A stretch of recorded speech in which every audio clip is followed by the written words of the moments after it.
एक ओंकार सतनाम करता पुरख निरपौ निर्वैर अकाल मूरत अजूनी सैभ भंग गुरप्रसाद जप आद सच जुगाद सच है भी सच नानक होसी भी सच।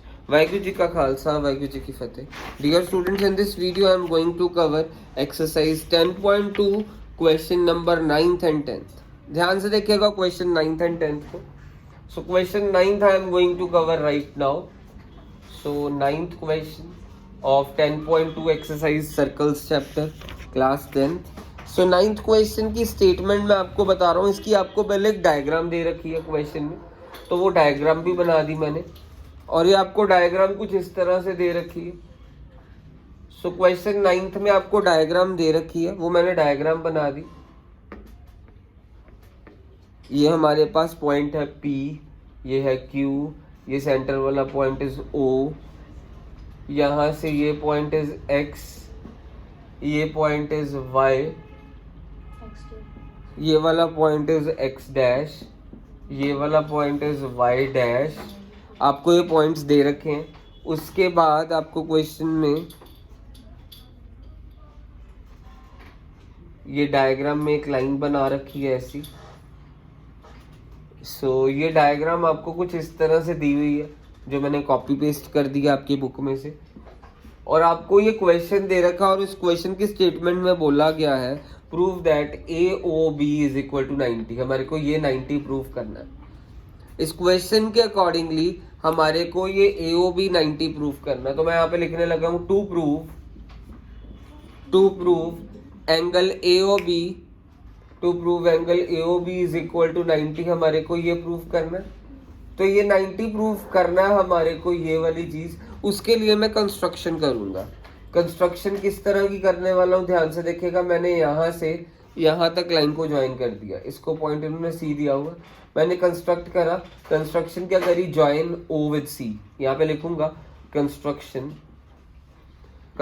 मैंने कुछ इस तरह से करी, O को C के साथ ज्वाइन कर दिया, ज्वाइन O विद C। हमने O को C के साथ ज्वाइन कर दिया, तो मेरे पास एक ऊपर ये वाला ट्रायंगल बन रहा है, नीचे ये वाला ट्रायंगल बन रहा है। इन दोनों को मैं क्या कर नहीं, सो मेरे पास ये मैंने OC को ज्वाइन करा। अब मैं बता कौन से दो ट्रायंगल कॉन्ग्रुएंट प्रूफ करने वाला हूँ। ये वाला ट्रायंगल 1 को ट्रायंगल 2 के कॉन्ग्रुएंट प्रूफ करूंगा, फिर ट्रायंगल 3 को ट्रायंगल 4 के कॉन्ग्रुएंट प्रूफ करने वाला हूँ। तो मैं ट्रायंगल कौन सा पहले प्रूफ करूंगा, कॉन्ग्रुएंट AOP एंड AOC। मैं यहाँ पे लिख रहा हूँ प्रूफ में। सबसे पहले ट्रायंगल AOP को AOC के कॉन्ग्रुएंट प्रूफ करने वाला हूँ, AOP एंड AOC। ये दो ट्रायंगल कॉन्ग्रुएंट प्रूफ करे जाएंगे। कैसे, AP is equal to AC। Reason is what, tangent drawn from same external point are equal. आपको ये रीजन लिखना पड़ेगा, tangent drawn from same external point are equal. उसके बाद आप लिखेंगे, पहली एक तो ये चीज होगी, फिर उसके बाद आप कह सकते हैं OA is equal to OA common.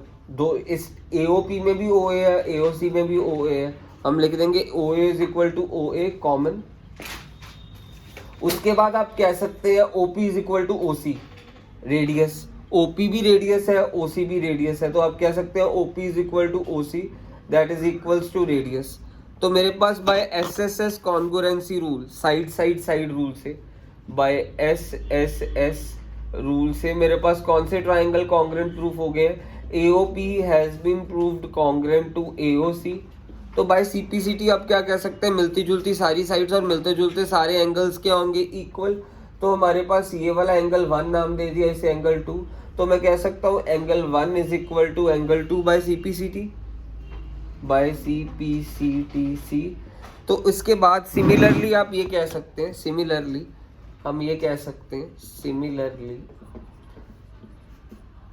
जैसे AOP AOC के कॉन्ग्रुएंट है, तो हम ये भी सिमिलरली लिख देंगे, triangle BOC will be congruent to what, BOQ।